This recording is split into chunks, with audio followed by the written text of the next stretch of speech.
They thought they were safe, hidden high in the hills, far from the chaos of war. A small convent of nuns spent their days in prayer, unaware that death, or something far worse, was marching toward them. It was the year when the Ottoman armies swept across the Balkans, their banners black against the horizon. Villages burned, churches were gutted, and the cross was replaced with the crescent. The people whispered that even the walls of monasteries could not protect the faithful anymore. Inside the stone convent, 22 nuns prayed through the night, clutching their rosaries, believing their isolation would save them. But as the sun rose, they saw the smoke from a nearby village. It was coming closer. The sound of hooves and metal filled the valley, and the air carried a smell of iron and ash. The Ottoman soldiers arrived before dusk. The gates of the convent shook under the pounding of rifle butts. The Mother Superior shouted for everyone to stay calm, to trust in God. But when the door broke open, the silence of prayer was replaced by screams. The soldiers didn't come to kill them. No, what they did was worse. The nuns were lined up in the courtyard, trembling as the soldiers tore down the crucifix. One by one, the invaders ripped their veils away, mocking their vows of purity. The commander ordered the youngest of them to be taken first. She cried out to heaven, but no one answered. Some were dragged into the chapel, the very place they had once called holy, and their faith was shattered forever. Others were chained and led away, destined for slave markets where Christian women were traded like livestock. In the Ottoman markets of Edirne and Bursa, beauty had a price, and youth was currency. A nun was no longer seen as a servant of God. She was a symbol of conquest. The conquerors didn't just take cities. They took sanctity itself. For those captured, there was no mercy. Many were sold into harems, forced to live among the Sultan's concubines, their names replaced with Turkish ones, their past erased. Some were made to convert, their rosaries burned, their prayers replaced with words they did not understand, and those who resisted simply vanished. There are records, not many, because most were destroyed, but enough to paint a picture of horror.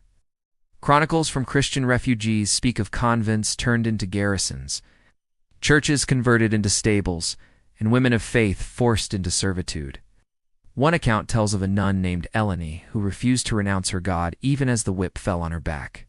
Her final words were said to echo through the mountains, "My body is yours, but my soul is not." But Eleni's courage was rare. Most were broken physically, spiritually, completely. The Ottomans understood something terrible about power. That it wasn't enough to kill your enemy. You had to destroy what they believed in. The convents became tools of humiliation. Taking nuns wasn't just a crime of lust. It was an act of domination. Every captured sister was a message. Your God cannot save you. Centuries later, the stories survived only in whispers, in the diaries of monks, in the confessions of survivors, and letters smuggled out by merchants. One such letter, written by a Venetian priest, described visiting a slave market where he recognized a woman by her eyes.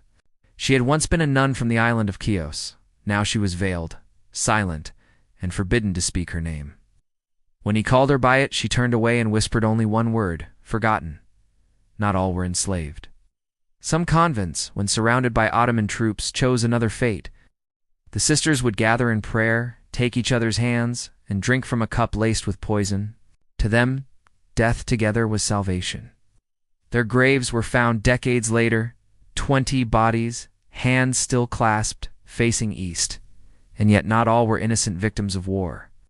History also tells of some who adapted, who learned the language of their captors, gained trust, and secretly helped others escape. The shadows of the empire, faith took strange forms. Some nuns, now slaves, carried their beliefs in silence, reciting prayers in the dark, whispering Ave Marias beneath foreign stars. But the scars never faded. What the Ottomans did to captured nuns became a stain on both religion and empire, a story too shameful for either side to speak of openly. Historians still debate how much was myth and how much was truth. But survivors' accounts all share the same details: the smell of smoke, the tearing of veils, the silence of heaven. Imagine living your life for purity only to be forced into a world of sin. Imagine praying every day for salvation only to be told your God has abandoned you. That was their reality, a fate worse than death. And yet, There's something haunting about how those stories end. Because even after centuries, even after the fall of the Ottoman Empire, even after the walls of those convents crumbled, people still claim to hear the prayers of the lost sisters carried on the wind. In one abandoned monastery in the Peloponnese, locals refuse to enter after dark. They say you can hear footsteps echoing in the halls and sometimes faint voices chanting in Latin. The air grows cold and candles flicker without flame. Some believe it's the spirits of the nuns who took their own lives rather than be taken. Others say it's the echo of the ones who never stopped praying, even in chains. Whatever the truth, one thing is certain.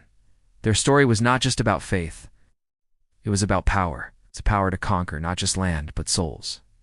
And that's why this story still matters. Because in history's darkest corners, beneath the noise of wars and empires, you find the real scandals, the ones whispered in convents, the ones buried with the dead, the ones no one dared to write down. So when you see the ruins of an old monastery, remember the women who lived and died there. They weren't saints or soldiers, just souls caught in the path of an empire. Their faith couldn't save them. No. But their story still speaks. It reminds us that sometimes the worst punishments in history aren't death at all.